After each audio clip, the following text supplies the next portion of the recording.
Alors si vous avez grandi dans les années 90, je suis sûr que vous vous souvenez de ça. Vous avez reconnu évidemment You Can't Touch This de MC Hammer sur un sample plus qu'évident de Super Freak de Rick James.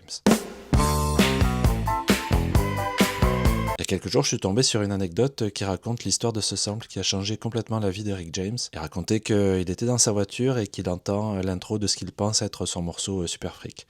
Tout content, il se dit qu'il est de retour, mais se rend compte assez rapidement que les paroles n'ont rien à voir. Rick James commence alors à s'agacer vu qu'il avait dit à ses avocats de ne plus rien autoriser en termes de sample, et surtout lors du passage où MC Hammer répète plusieurs fois My Music, Rick James rentre complètement en furie.